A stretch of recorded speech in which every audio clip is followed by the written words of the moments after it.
right, welcome back to the last part of my story. How I moved from being denied visa 3 times to now becoming a United States of America citizen. Oh yes.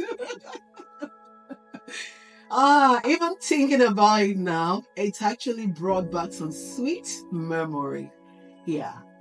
My journey to becoming a United States citizen started with the help of God and with the help of my husband. So, like I said earlier on, my husband did his doctorate degree with the Department of Energy here in United States of America. And he did some research related to ocean and atmospheric chemistry.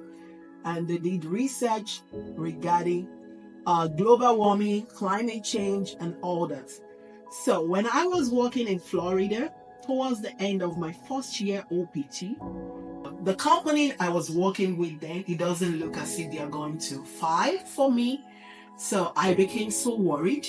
And because my husband was still working, trying to round up his doctorate degree back in school in New Mexico, and I was in Florida, and all the back and forth was just too much. So at some point, I had to leave my job so that I can be with my husband. And at some point, actually, the Department of Energy that my husband worked for, they told him to resume with the Department of Energy in Tennessee, in Oak Ridge, Tennessee. So my husband had to move. Then I had a baby. I had a second baby too.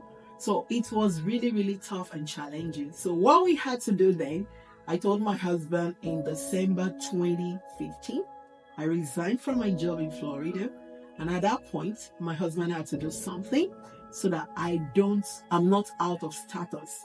Remember, I was an F1 student, now on OPT, and you can't just quit your job. You have to be in status or else you go back to your country. So my husband applied for EB1, EB2. He applied for EB1. They call it I-140. You can actually do this if you're someone that have contributed positively to the growth of United States at large, and also to the growth of the world at large. If your research or what you do is of national interest, you can actually do you can actually apply to become a U.S. citizen under EB1 or EB2. So that was what my husband did. They call it national interest waiver. I remember in December 2015, we applied for that. And by February, our application was granted. So they gave us now a new card. They call it, actually I've forgotten so many things. So they gave us another card. That card says that you can walk, you can do anything. This is not like OPT card. EAD card. Thank you. They gave us EAD card, but this EAD card, I can actually do anything with it. And remember, because I'm a dependent, a spouse to my husband who has applied, so I directly, I also benefit from it. So I got the EAD card and I started looking for a job, and I was at home for almost 7 months before I got a job. And during that process, we got our green card. And by then, I can actually do whatever I want to do in United States of America. So I got my green card. I got my second job as a scientist in Wisconsin. Then I had to move. Then during that job, we had to wait for 5 years to become a U.S. citizen. So when you get a green card, if you get it by marriage, you have to wait for 3 years before you can apply officially and legally to become a U.S. citizen. But if you get your green card through other means, you have to wait for 5 years. So we had to wait for 5 years. Remember, we got a green card in 2017, and we had to wait for 5 years. So lo and behold, I became a U.S. citizen last year. And the reason why that was a little bit delayed was because there was an issue with my birth certificate, In Nigeria, you have your birth certificate, but they will give you that birth certificate. They will use hand to write it. Maybe a few years after you were born, I have to prove to the U.S. Immigration people that I was actually born. So I had to get some backup documents to back that up. So in 2023, I became U.S. citizen. To the glory of God. The journey was not really fun, but we thank God.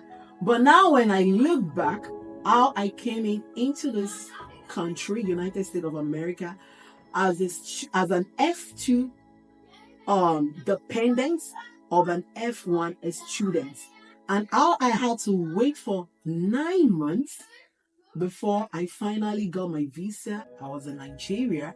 Then I came in as F2, a dependent of an F1 student.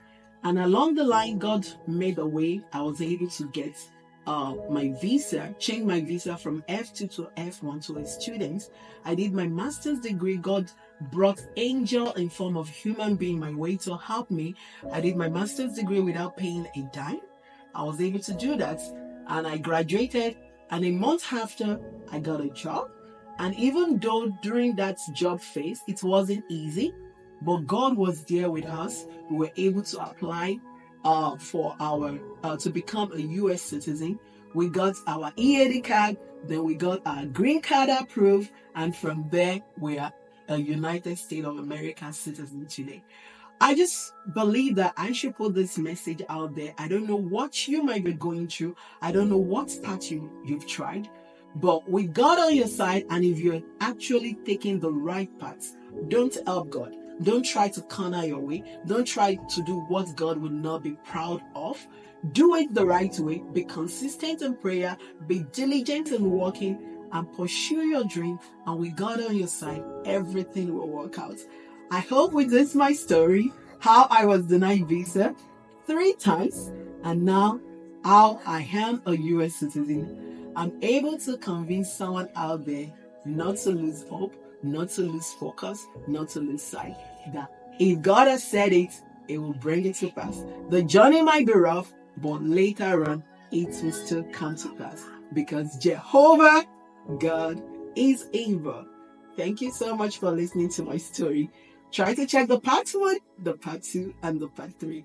Until next time, when I come your way, it's still your girl, Cecelia O World. I love you. Bye for now. I became a U.S. citizen today.